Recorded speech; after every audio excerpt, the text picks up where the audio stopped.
Bonjour， 欢迎来到沪江网校法语课堂。好，同学们，我们上一节课所看到的线段呢，内容也比较多一些。那当中的一些关键知识点呢，在课程的最后也给大家总结了。那我们注意，除了几个动词或者词组的用法之外，上节课还有一个非常重要的内容，就是在电话当中的一些用语，也是需要我们去记住的，那是非常实用的内容了。好，那上节课呢，我们看到的是 Patrick 他所遇到的问题。Ils n'ont pas d'argent pour continuer son recherche. 他这个研究要继续下去，没钱了，有经费的来源了。那在他们一家当中呢，还有一个姐妹叫做 Mathilde， 我们在和邻居的聊天当中也有出现过她。她呢，现在也遇到了一些问题，那就是我们这个场景所要看的内容了。那我们还是先来听一听。那当然也要提醒大家，我们每次听课文的时候，不要都好像听音乐一样直接放过去了，我们还是要有意识的训练自己的听力能力，即使当中有一些部分可能你还没有学到，但是尽量的去抓取一些关键的信息。那比如说在今天这一段听完之后呢，我就会给大家3个问题，根据这个课文的内容来回答的问题。那如果说你听一遍不够，你可以尝试着多听几遍，看看能不能够自己回答出来。我们可以先考察考察自己。Bon, écoutez ensemble. Scène 4.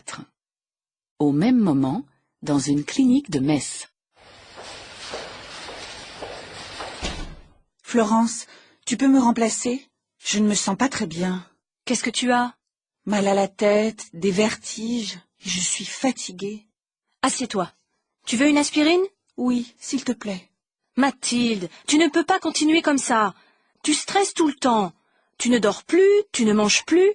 Et ça, c'est depuis que l'APIC est arrivé. Je ne la supporte plus. Pourquoi tu ne repars pas en Bretagne? Ta fille est grande, tu es libre. Tu vois, j'aimerais bien retourner dans la petite maison de mes parents à Saint-Malo. Vous l'avez vendue? Non, elle est à mon frère. Eh bien, maintenant, voyons ces 3 questions. 我们来看看这3个问题啊。Question 1. Pourquoi Florence doit-elle remplacer Mathilde? 那首先我们当然要搞懂这段场景的对话里面的人物。2个在说话的人呢，一个是 Mathilde， 一个是 Florence。所以问题是 Pourquoi Florence doit-elle remplacer Mathilde? Florence 为什么要去代替马蒂尔德呢？我们首先认识 remplacer 这个动词，就是代替、接替他的位置或者接替他的工作。那这个问句呢，首先我们要先理解好，可能有一些同学没有见过这样的问法，根据疑问句的一些结构呢，觉得它很奇怪。那其实这种问法是很普遍的。为什么会Florence 这个主语先放在前面，后面又有一个 elle 呢？它其实是用到了一种重复主语来进行倒装的方式。首先，如果我直接问为什么他要代替马蒂尔德呢？我们可以直接说 Pourquoi doit-elle remplacer Mathilde? 对吗？如果直接用代词他的话。那如果我们不用代词而直接用这个人名呢？我们得到的句子应该是 Pourquoi doit Florence remplacer Mathilde? 这样的表达从语法上说是完全对的，但是呢，法国人会觉得怪怪的，因为倒装放在谓语动词 doit 后面的这个 Florence 音节有点长，会显得这个句子呢不太平衡。Pourquoi doit Florence remplacer Mathilde? 那 Florence 还算好的，有时候它可能是一个非常长的形容 Pourquoi doit cette femme remplacer Mathilde? 等等。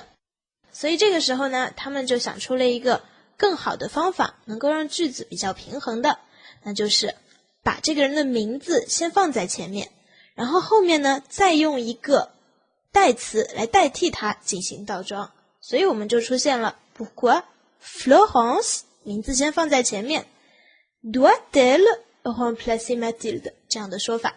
这种疑问句的结构呢就更加高级一些了。那我们以后如果看到类似的情况，也要可以理解为什么这样用。它一般是用在这个被倒装的主语是一个名词的时候，如果是代词，我们可以直接倒装，而它如果是一个比较长的名词，我们会倾向于这种重复代词来倒装的方式。我们可以再看一个例子 Elle est arrivée， 她已经到了。我们要对它进行提问呢，倒装的用法当然可以直接说 Est-elle arrivée？ Est-elle arrivée？ 那如果我把主语变成一个名词，比如说一个人的名字 Mathilde est arrivée， 那对它进行倒装的提问呢，比较口语一点，我们当然可以说 Mathilde est arrivée， 改一下语调就可以了。那如果要正式一些呢，我们就可以用到刚才那种方法 Mathilde est-elle arrivée？ 通过这个例子，大家应该可以更好的理解了吧？那我们回到这几个问题。第一个 Pourquoi Florence doit-elle remplacer Mathilde？ Question 2 Quels sont ses problèmes？ 她的问题是什么？ D'où viennent-ils？ 她的问题又是来自于哪里呢？这里注意 il 所代替的是 ses problèmes。 D'où viennent-ils？ Et question 3 Que souhaite-t-elle？ 她又想怎么样呢？ Souhaiter 希望想要，我们可以直接说 souhaiter faire quelque chose， 想要做某事，有做某件事情的愿望。那这三个问题通过我们刚才听录音，大家能够回答吗？我们可以先自己尝试一下。那如果暂时不能呢，当然也没有关系，可能是因为其中的一些内容我们还没有学到，所以我们也可以先来看一看当中的一些新的用法。同样是 au même moment， 同一个时间 dans une clinique de Metz， 在梅兹的一间 clinique 小诊所里。好，那这里呢，我给大家出个小题目。Mathilde Elle travaille dans une clinique， 她在一家诊所工作。Et alors, elle est， 那她的职业是什么呢？这里应该填什么？有同学说，我怎么知道她在诊所里到底是接待员，还是医生，还是护士呢？那就要看我们对之前的课文熟不熟悉啦。在 episode 10里面有说到的 Mathilde 去了梅兹，那个时候呢 Elle était infirmière，还记得这句话吗？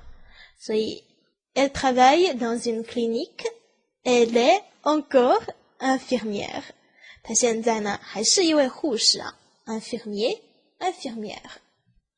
Bon， 那首先她说 Florence, tu peux me remplacer？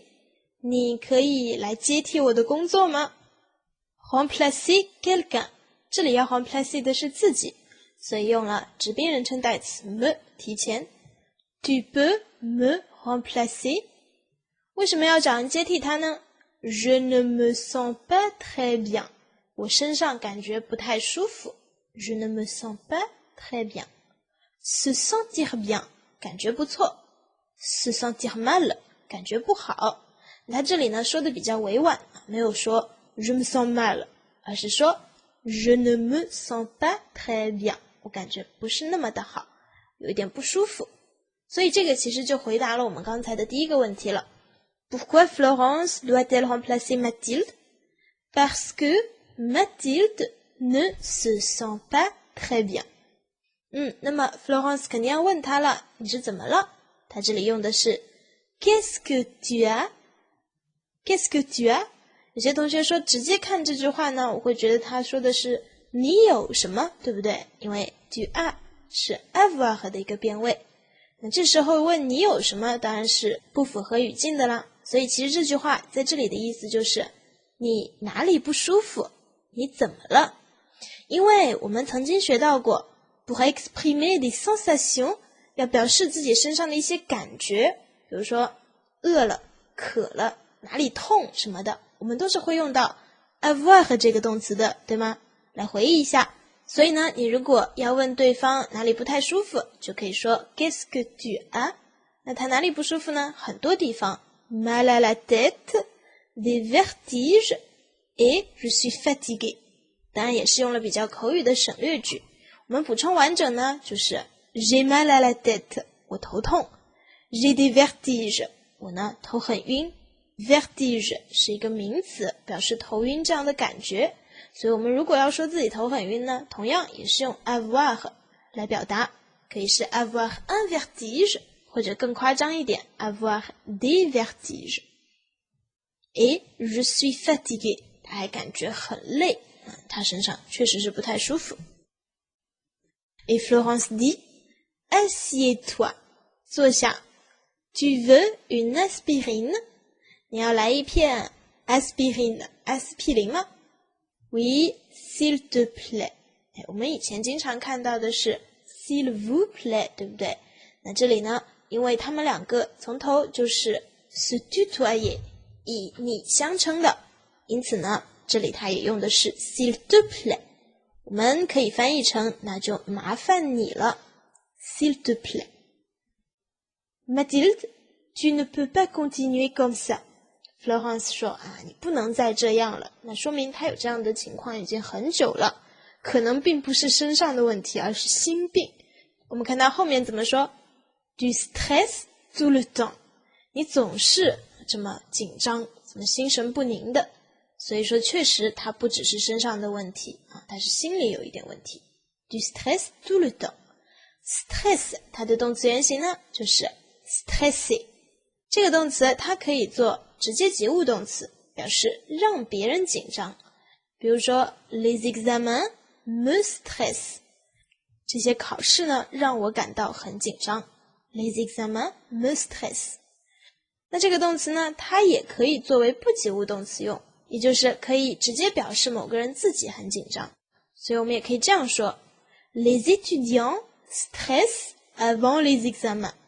在考试之前 avant les examens， les étudiants stressent， 他们自己就开始紧张了起来。因此呢 stresser 这个词它的两种用法我们都可以掌握一下。那 Florence 说 Tu stresses tout le temps, tu ne dors plus， 你呢睡也睡不好基本上就没睡。Ne plus， 不在。Tu ne manges plus， 你也不怎么吃了。当然这是夸张的说法了，就是说吃的很少，睡的也很少。那我们注意 ne plus 表示的是不在，对吗？如果单独的这样说呢，这句话好像就没什么逻辑了。你不再睡，你不再吃，那是从什么时候开始的呢？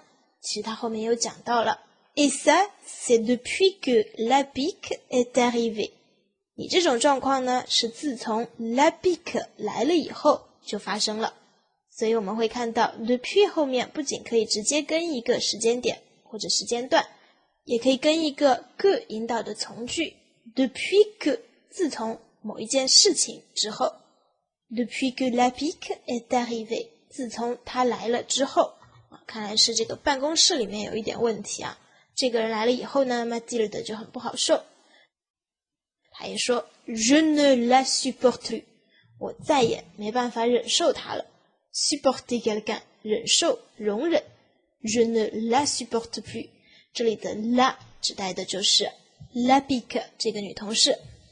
Et pourquoi tu ne repars pas en Bretagne？ 那你为什么不回布列塔尼去呢？ repart 来自动词 repartir， 我们也可以用法语来解释它repartir c'est-à-dire partir à nouveau， 再一次的离开这个地方。那我们会看到其实它的解释很简单，不过我们可以从里面再掌握一个新的词组叫做 à nouveau， 就是重新再一次 à nouveau。 我们也可能看到 de nouveau 这样的说法，那现在 à nouveau 和 de nouveau 基本上没有什么区别了，我们可以放在一起记，都是重新的意思。那关于 repartir 我们来看一个例句 cet aventurier 这个冒险家，因为冒险是 aventure， 那冒险的人呢 aventurier， 所以也考考大家，如果是女冒险家呢就是 aventurière aventurier aventurière。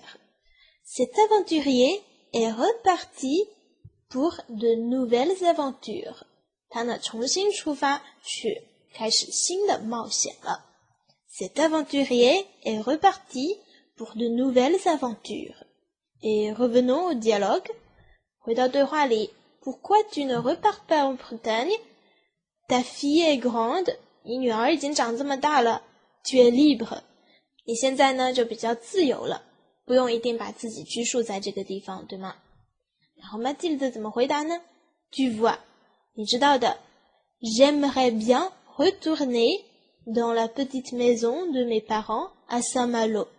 我呢，其实非常想回到我父母在圣马洛的那个小房子里去住。Retourner 回到什么什么地方。那这里有一个表达方式叫做 j'aimerais faire quelque chose。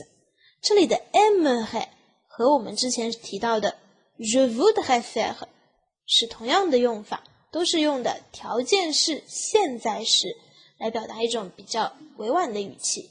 那 j'aimerais 其实它是 aimer 的一个变位了，它后面呢经常是直接加一个动作 j'aimerais faire quelque chose， 它的愿望呢可能就比 je voudrais 更加的强烈一点，其实用法差不多，但是它表达的意思更加强烈一些。j'aimerais 我非常想回到那个 petite maison 小房子里去住。Vous l'avez vendu？ 你们把那个房子卖了吗？因为他的父母之前也讲到了，在一个车祸当中去世了，然后他的兄弟姐妹现在也都不住在那里，因此那个房子是空着的。那 Florence 就问 Vous l'avez vendu？ 我们注意这里的 vendu 作为一个过去分词，它就和前面的放在 avez 前面的 la 进行了配合。有同学说我怎么看得出来这里是 le 还是 la， 它都省音在那里了。那这个时候就要联系上下文，它指代的应该是 la petite maison 那个房子，你们把它卖掉了吗？ Vous l'avez vendu？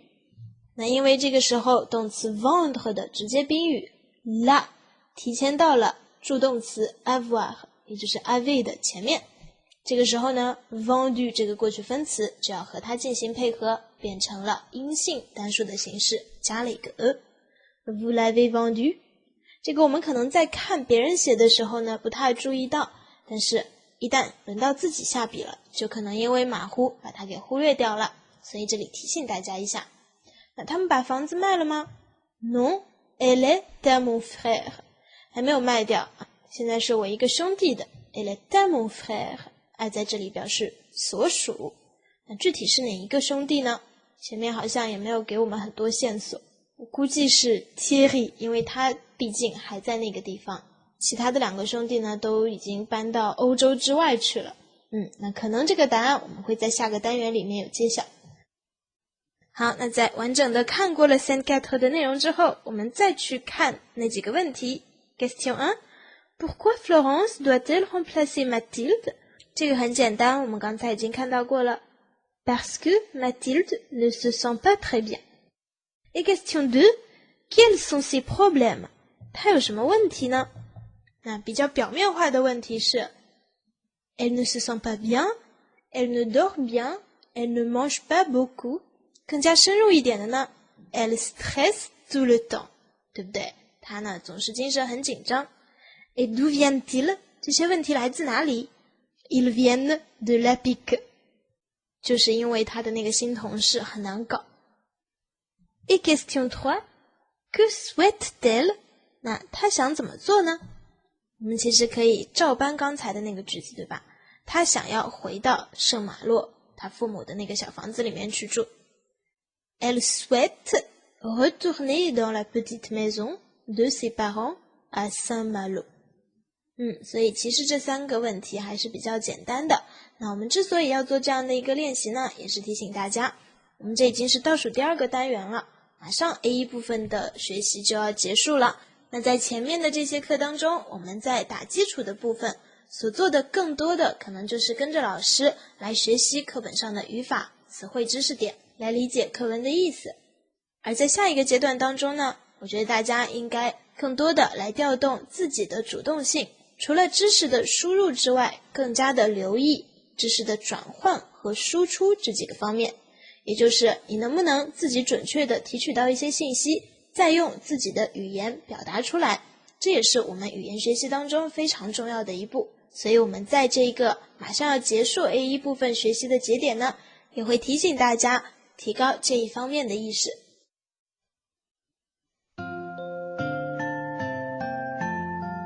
一起来做个小练习吧。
C'est tout pour aujourd'hui.